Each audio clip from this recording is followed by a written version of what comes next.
What drives me crazy is watching people try to invest before they have built the basic structure that makes investing work. They throw money into the stock market the way a gambler feeds coins into a slot machine, while credit card debt charging them 22% interest is sitting right there, quietly compounding against them. That is like trying to fill a bucket that has holes in the bottom and then wondering why the water never rises. This is the mistake most people make with money. They want the exciting part before the foundation. They want stocks before safety. They want cryptocurrency before an emergency fund. They want individual companies before they have removed high-interest debt. They want sophistication before they have order. But money has an order. If you do things in the wrong order, you can work hard, invest regularly, and still make very little progress because your system is leaking faster than it is compounding. That is why the first principle is not what to buy. The first principle is sequence. The order in which you allocate your next dollar matters enormously. A dollar used to pay off a 22% credit card balance is not the same as a dollar placed into an index fund. A dollar used to capture an employer match is not the same as a dollar placed into a taxable brokerage account. A dollar placed into an HSA may have a different long-term value than a dollar placed into an ordinary savings account. Most people do not think in those terms. They ask, what investment should I buy? The better question is, where does the next dollar do the most good? That is the whole framework. When you think this way, you stop acting randomly, you stop chasing whatever sounds exciting, you start building a financial house in the right order. You do not choose granite countertops before the foundation is poured. You do not choose light fixtures while the roof is leaking. Yet people do this every day with their money. They buy stocks while carrying toxic debt. They speculate while having no emergency fund. They contribute to taxable accounts while ignoring tax. Advantaged accounts. They leave employer matching money untouched. Then wonder why wealth building feels so slow. It is not slow because the system is impossible. It is slow because they are doing the steps out of order. The data tells us how fragile the average person is. Many Americans do not have an emergency fund at all. The median emergency savings level is extremely low, around a few $100s. That is less than many people's car payment. Less than one serious repair, less than one unexpected medical bill, less than the cost of a single disruption in a fragile life. And at the same time, some of these same people are asking whether they should buy individual stocks, options, or cryptocurrency. That is not investing. That is trying to build a skyscraper on mud. The first job is to create a base that keeps you from being forced into bad decisions. Before you invest a single dollar in anything risky, you need an emergency fund. I know this is boring. Boring is often what saves you. An emergency fund is not only money for unexpected expenses, it is a psychological shock absorber. It prevents a temporary problem from becoming a permanent financial injury.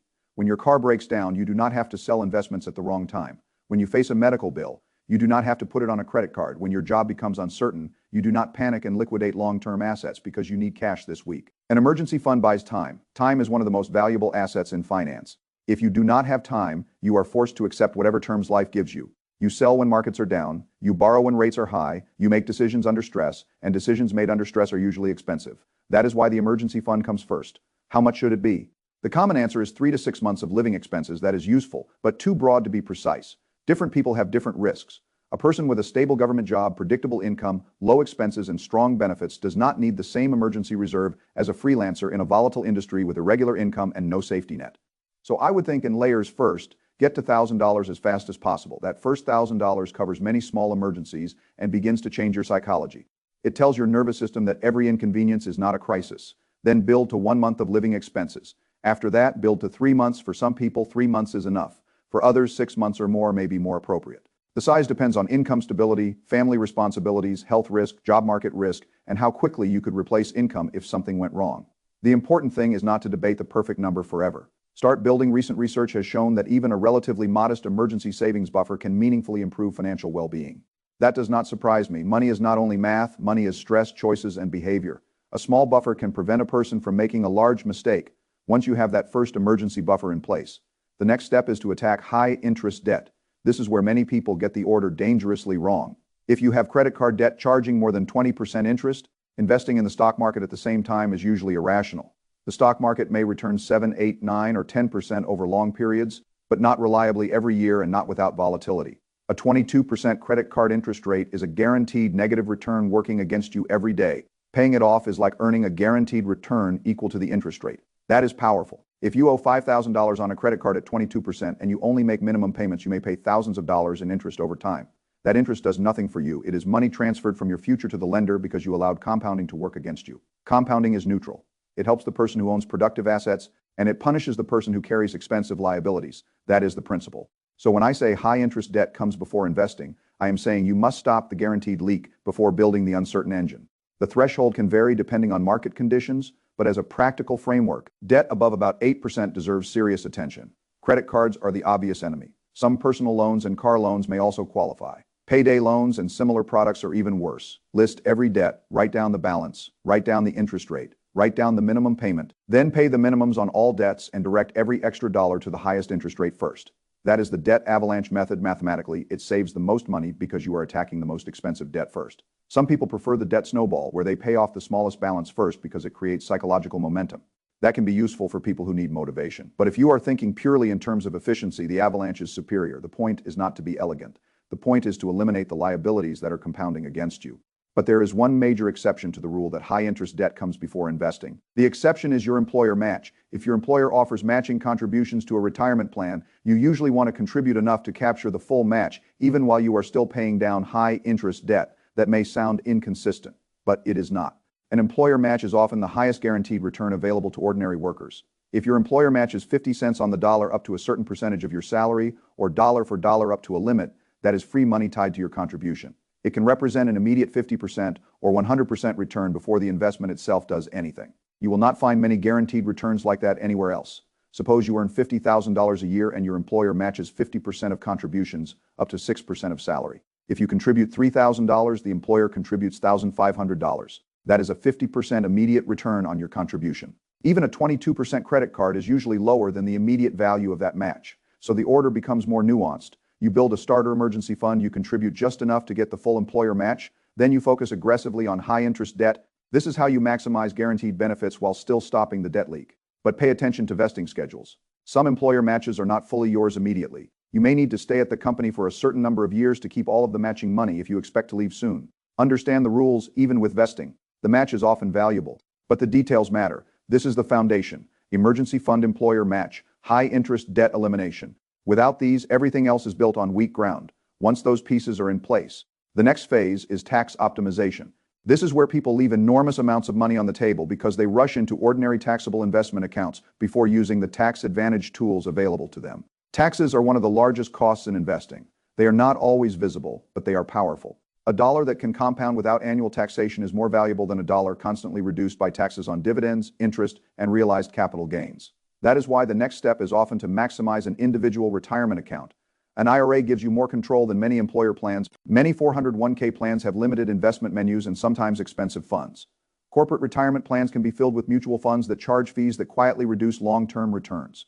Fees matter because they compound too. A 1% fee does not sound large in 1 year, but over decades it can take a very large share of the wealth that should have gone to you. The fee does not look dramatic, it does not crash your account, it simply removes a little each year, and the loss compounding on that little amount becomes a large amount over time. With an IRA, you can often choose low-cost index funds and ETFs with very low expense ratios. That gives you more control over cost and diversification.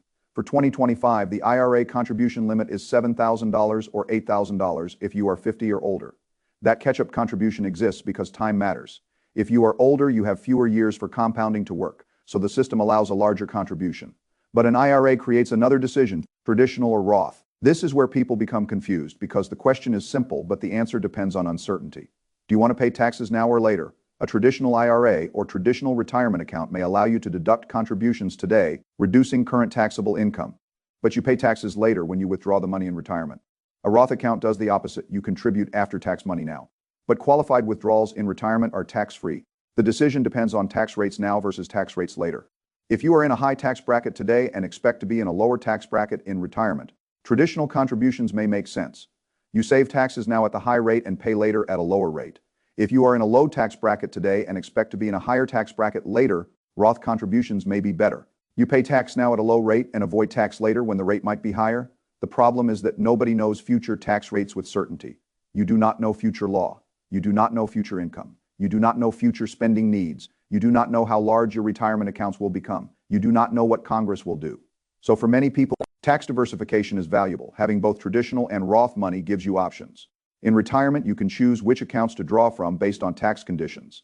Options have value. Young workers often lean Roth because their current income may be lower than their future income. High earners in peak years may lean traditional because the current deduction is more valuable. But if you are uncertain, splitting contributions can be a reasonable way to avoid an all-or-nothing tax bet. After the IRA, the next powerful tool is the health savings account, if you are eligible. An HSA may be one of the most underused investment vehicles available. It has 3 tax advantages. You can get a tax deduction for contributions. The money can grow tax-free if invested. Withdrawals for qualified medical expenses are tax-free. That is rare. Most accounts give one or two tax advantages, and HSA can give all three if used properly. For 2025, the contribution limit is $4,300 for individual coverage or $8,550 for family coverage. But you must have a high deductible health plan to qualify, and that is not right for everyone. If you have significant medical expenses or need a different insurance structure, the HSA may not fit, but for people who are eligible, healthy, and able to invest the funds, the HSA can be extremely powerful. Here is the strategy that many people do not know. If you can afford to pay current medical expenses out of pocket, you can leave the HSA money invested. Keep your receipts. There is no time limit on when you can reimburse yourself for qualified medical expenses under current rules. You might pay a doctor bill today, keep the receipt, and reimburse yourself from the HSA many years later tax-free. That creates a powerful compounding vehicle. After age 65, the HSA becomes even more flexible. You can withdraw money for non-medical purposes, but those withdrawals are taxed like a traditional IRA. For medical expenses, withdrawals remain tax-free, and medical expenses in retirement are not hypothetical. They are very likely. Many retirees spend very large amounts on healthcare over their lifetime. A well-funded HSA can become a dedicated tax-free healthcare reserve. If you max out HSA contributions for decades and earn a reasonable market return, the account can grow into a major asset. The original source example described how decades of maximum contributions at a 7% return could create hundreds of thousands of dollars in tax-free money for medical expenses. That is why the HSA deserves a high place in the order. But again, eligibility and personal health circumstances matter. No account is powerful if it forces you into the wrong insurance structure for your life. After the HSA, you go back to the employer retirement plan and contribute beyond the match. The 401k or similar plan has much larger contribution limits than an IRA. For 2025, the employee contribution limit is $23,500 for most people, or $31,000 if you are 50 or older at this stage. You are sheltering a significant amount of income from current taxation or building a large Roth retirement base depending on the account type available to you. Between an IRA, HSA, and 401k, a disciplined saver can shelter a large amount of money each year. Most people never reach this point. That is important to understand. The average savings rate is low. Many people struggle to capture the employer match, let alone max out multiple tax-advantaged accounts. If you can work through this whole sequence, you are already behaving differently from the majority. That difference matters. Wealth is not usually built by doing one spectacular thing. It is built by doing the right boring things in the right order for a long period of time. This is where compounding becomes powerful. Your emergency fund prevents derailment, your debt payoff stops negative compounding, your employer match gives an immediate return, your IRA gives control and tax advantages, your HSA gives triple tax benefits if used properly. Your 401k allows large tax advantage contributions. Each piece strengthens the next. That is what I mean by a system. Now, after all of that, we finally get to taxable investment accounts. This is the part many people want to start with. Taxable accounts are flexible. You can buy individual stocks, index funds, ETFs, bonds, options, and many other assets. There are no contribution limits. There are no retirement withdrawal rules. You can use the money for early retirement, a house down payment, business capital, education, or any other purpose that flexibility is valuable. But taxable accounts come with tax drag. Dividends may be taxed, interest may be taxed, capital gains may be taxed when you sell.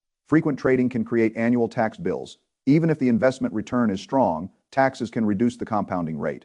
This difference becomes enormous over decades. If you invest the same amount in a tax-advantaged account and in a taxable account, the tax-advantaged account may finish far ahead because more money stayed inside the compounding engine each year. That is why taxable accounts usually come after the tax-advantaged options. Not because taxable accounts are bad, they are very useful, but they are not the first place most people should put long-term retirement money if better tax advantage space remains available. Taxable accounts have special strengths. They are excellent for goals before retirement age. If you want to retire early, you may need taxable assets to bridge the period before retirement accounts can be accessed without penalties. If you are saving for a house in 5 or 10 years, a taxable account may make sense depending on risk tolerance and time horizon. If you want to leave assets to heirs, taxable accounts may receive a step up in basis at death under current law, which can eliminate unrealized capital gains tax for heirs. So taxable accounts are not inferior. They are simply later in the sequence for most people. The order, then, is clear. Build the emergency fund, capture the employer match. Eliminate high-interest debt, maximize the IRA, use the HSA if eligible, maximize the 401k or similar employer plan, then invest through taxable accounts. That is the basic order. But life is not always perfectly linear. There are exceptions, there are personal constraints, there are psychological realities, there are income limits, contribution limits, eligibility rules, debt types, family obligations, and local tax differences. So the order is a framework, not a prison. But frameworks matter because they prevent randomness. Most people do not fail because the perfect strategy was unavailable. They fail because they do not have any strategy. They put money wherever the emotion of the month tells them to put it. One month it is a stock, another month it is crypto, another month it is a savings account, another month it is a side hustle. Meanwhile, the credit card debt grows. The employer match is missed, the IRA is unfunded, the HSA is ignored, and the taxable brokerage account becomes a casino, that is disorder. Disorder is expensive. The right order creates compounding in multiple dimensions. It creates financial compounding, tax compounding, behavioral compounding, and psychological compounding when you have an emergency fund. You make better decisions. When high-interest debt is gone, your cash flow improves. When you capture the employer match, your savings rate rises without more work. When you use tax-advantaged accounts, more of your money stays invested. When your fees are low, your compounding is less diluted. When taxable accounts are used for flexibility, they create optionality. That is how the machine gets stronger. But I want to return to the psychology because that is where most failures happen. People know credit card debt is bad and still carry it. People know employer matching is valuable and still ignore it. People know they should save for emergencies and still do not. Why? Because the right order is boring. It does not give them a story to tell. It does not make them feel brilliant. It does not give them the thrill of finding the next big stock. It does not create an identity. It is not entertaining. But wealth is not entertainment. Wealth is the result of good systems repeated. The boring steps are the steps that create the freedom to take intelligent risk later. If you have no emergency fund, every market downturn feels like a threat. If you have no toxic debt, every dollar you earn has more power. If your retirement accounts are funded, you have a base that compounds quietly. If your tax structure is efficient, the government takes less from the compounding process. If your taxable account is built after the foundation, it becomes a tool instead of a temptation. This is how you reduce fragility. And reducing fragility is one of the most important principles in money. A fragile person needs everything to go right. A resilient person can survive things going wrong. The emergency fund makes you less fragile. Eliminating high-interest debt makes you less fragile. Diversifying across account types makes you less fragile. Tax planning makes you less fragile. Low-cost investing makes you less fragile. Liquidity in taxable accounts makes you less fragile. The right order is not only about maximizing returns, it is about minimizing the chance that life forces you to make a catastrophic decision. That is why I would rather see a person build slowly in the right order than aggressively in the wrong order. Aggressive investing with no foundation is often just delayed failure. Now let us go deeper into the relationship between debt payoff and investing because it is one of the most misunderstood areas. People often ask whether they should invest or pay off debt. The answer depends on the interest rate, tax treatment, risk, liquidity, and psychology. A 22% credit card is simple, pay it off. A 12% personal loan is usually still urgent. An 8% loan may be close to the line depending on expected market returns and personal risk. A 3% fixed mortgage is different. You must think in real after-tax terms. The higher the interest rate on the debt, the more debt payoff behaves like a high guaranteed return. The lower the interest rate, especially if fixed and tied to a productive or appreciating asset, the more room there may be for investing instead. But do not use that logic as an excuse to keep bad debt. People often rationalize. They say they can earn more in the market while paying only minimums on expensive debt. That is usually a mistake because the debt is guaranteed and the market return is not. The same logic applies to employer matching. A match is a rare guaranteed return. If someone offers to give you money for contributing, you take the match before going beyond it elsewhere. But you do not necessarily max the entire 401k before addressing credit card debt. You capture the match, then go back to the high-interest debt. This kind of sequencing is the difference between a thoughtful plan and a generic rule. Generic rules are easy, thoughtful plans require understanding. Now consider the IRA decision. Why prioritize an IRA after the employer match and debt? Because of control. Many employer plans have limited menus. Some are excellent, some are not. If your 401k has low-cost index funds and good options, the difference between IRA and 401k may be smaller. But if the plan is expensive, an IRA gives better control and lower cost. Costs are predictable, returns are not. That means reducing cost is one of the few things you can control. If two investors earn the same market return before fees, but one pays 0.05% and the other pays 1.5%, the difference over decades can be enormous. The fee is not just a fee, it is a reduction in compounding. That is why low-cost investing matters. Now, the traditional versus Roth choice also deserves careful thinking. People like certainty, so they want a universal answer. There is not one. A young person early in a career may benefit greatly from Roth because current taxes are relatively low and future income may be higher. A high earner in peak income years may benefit from traditional contributions because reducing taxable income today may be very valuable. But tax rates can change, future income can change, retirement spending can change, required distributions can change the picture. Social Security taxation can interact with withdrawals. Medicare premiums can be affected by income. State residency can change. This is why tax diversification is sensible. Having some traditional, some Roth, and some taxable money gives you flexibility. It lets you manage taxable income in retirement. It gives you choices in different policy environments. The purpose of planning is not to predict the future perfectly, it is to preserve options. Options are valuable because the world changes. Now, the HSA is a special case. Many people think of it as a medical spending account that is too narrow. If you are eligible and can afford to invest the funds, the HSA can become a retirement healthcare investment account. It is uniquely powerful because it can be tax-deductible going in, tax-free while growing, and tax-free coming out. For medical expenses, healthcare is one of the largest retirement risks. A dedicated pool of tax-free medical money can reduce that risk materially, but do not ignore the health plan trade-off. A high-deductible plan means you may have more out-of-pocket responsibility. If that is wrong for your family, the HSA advantage may not justify the insurance risk. Again, the account is a tool. Tools must fit the job. Once the HSA is funded, returning to the 401k makes sense because the contribution limits are large. For disciplined savers, this is where the accumulation engine becomes powerful. Large annual contributions, tax deferral or Roth treatment, employer payroll automation, and long-term compounding can create serious wealth. Automation helps because it removes emotion. If the money leaves your paycheck before you see it, you adapt your spending to what remains. That is a powerful behavioral hack. The best financial systems are not built on willpower alone. They are built to reduce the need for willpower. Automatic contributions, automatic debt payments, automatic transfers to savings, automatic investment into low-cost funds. These are small mechanisms that produce large outcomes over time. Then taxable accounts provide flexibility. They allow you to invest beyond retirement account limits. They allow early retirement funding. They allow liquidity for medium-term goals. They can be tax efficient if you use broad index funds, minimize turnover, and hold for long-term capital gains treatment. They can also be disastrous if you day trade, chase trends, and create tax bills without building wealth. A taxable account is like a wide open field. You can build something useful there, or you can get lost. The freedom is the advantage and the risk. So the order is not only about returns, it is about containing human behavior. The more flexible the account, the more discipline it requires. That is why it comes later after the foundation is strong. A person with no emergency fund and no debt discipline should not be given an unlimited trading account and told to be wise. They may turn flexibility into self-destruction. A person who has built the foundation can use flexibility intelligently. That is the difference. Now I want to make the opportunity cost clear. Every month you carry high-interest debt, you are paying a penalty.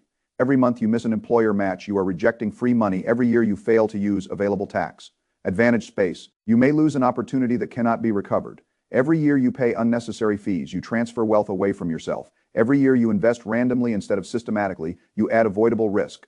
The cost of doing things out of order is not always visible in 1 month, but over a lifetime it can be enormous. Tens of thousands of dollars, hundreds of thousands in some cases. For high earners who consistently optimize the sequence, the difference can be life-changing. This is why I care about order. The order is not exciting, but it is one of the biggest levers ordinary people have.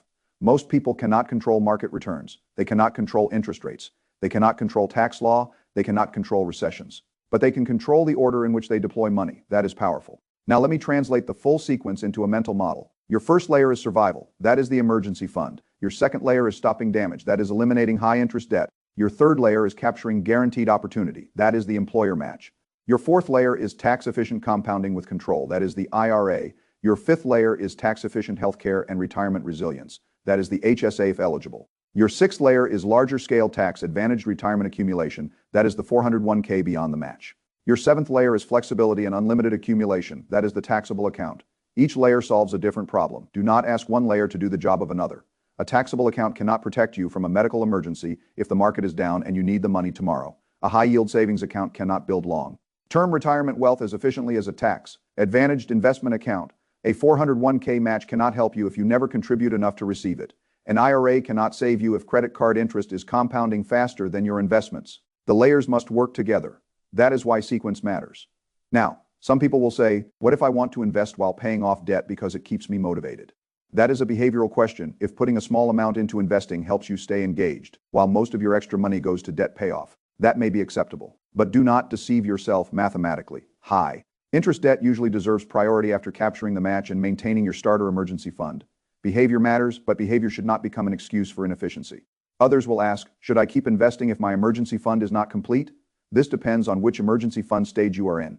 Getting the first $1,000 is urgent. Getting to 1 month is important. Getting to 3 months can happen alongside other steps once you have stabilized, especially if you are capturing a match and attacking toxic debt. Again, the framework is adaptive. It is not mechanical. A person with dependents, unstable income, or medical risks may need a larger emergency fund earlier. A person with stable income and high interest debt may prioritize debt more aggressively after a starter buffer. Good finance is not rigid, it is principled. The principle is to reduce the biggest risks first and capture the highest guaranteed returns. This is also why the employer match can come before high interest debt. The match is the highest guaranteed return. High interest debt is the highest guaranteed cost. The emergency fund prevents forced errors. Once you see the system, the order becomes logical. The reason most people miss it is that they do not see all parts together. They see investments separately from debt. They see taxes separately from returns. They see emergency savings separately from behavior, they see accounts separately from incentives, but money is one system. Every dollar has a job, every account has a purpose, every debt has a cost, every tax rule changes the outcome, every behavior pattern affects the plan. If you understand that, you stop asking random questions and start building a coherent machine. That is the real goal. Not to own the most exciting stock, not to brag about returns, not to sound sophisticated. The goal is to build a machine that converts income into assets, assets into compounding, compounding into independence, and independence into freedom. That machine must be built in the right order. If you skip the foundation, the machine breaks. If you build the foundation, the machine becomes stronger each year. There is something psychologically powerful about following the right order. You know what to do next. That reduces confusion. When you have $500 extra, you do not waste time asking whether to buy a stock, pay a card, fund an IRA, or hold cash. You look at the sequence, you find the highest priority unfinished step, you put the dollar there. Clarity creates action. Action creates progress. Progress creates confidence. Confidence reduces the need for emotional investing. This is how ordinary people build serious wealth, not by predicting the market, by creating a repeatable process. And the process works because it aligns with the way money actually compounds. It removes the biggest negative compounding forces first. It captures free money. It uses tax advantages. It lowers costs. It preserves liquidity. It gives flexibility only after discipline has been established. That is a good system. Now, the final warning is about impatience. People want to jump to the end. They want taxable brokerage accounts, individual stocks, options, crypto, private deals, and complex strategies. They think complexity means intelligence. Often complexity is just a way to avoid doing the simple thing that would work. If you have no emergency funds, start there. If you have credit card debt, attack it. If your employer offers a match, capture it. If your IRA is unfunded, fund it. If you have access to an HSA and it fits your health situation, use it. If your 401k has room and you can afford more contributions, increase them. If all of that is done, then build your taxable account. That is not glamorous. It is effective, and effective beats glamorous in finance. Your future self does not need you to be entertained today. Your future self needs you to be disciplined today. The people who follow this order may not look impressive at first. They may not have stories about doubling money overnight. They may not be talking about the newest stock at parties. They may not feel like geniuses during speculative booms. But year after year, their balance sheet becomes stronger. They have cash, they have no toxic debt. They get the employer match, they fund tax-advantaged accounts, they keep costs low, they invest consistently, they use taxable accounts for flexibility, they avoid avoidable mistakes. That is how wealth is usually built: quietly, boringly, systematically. Then one day, the boring system produces an exciting result. That is the paradox of money. The exciting behavior often produces bad results. The boring behavior often produces freedom. So do not skip the order. Do not build on quicksand. Do not feed the slot machine while debt is laughing at you. Do not leave free money on the table. Do not pay unnecessary taxes because you wanted flexibility too early. Do not underestimate the HSA. Do not ignore fees. Do not confuse account access with account efficiency. Do not chase returns before you remove the leaks. Every next dollar should have a job. Give it the right job in the right order for long enough and your financial life changes. That is the principle. Order creates strength. Strength creates resilience. Resilience allows compounding. Compounding creates independence. And independence is the real goal.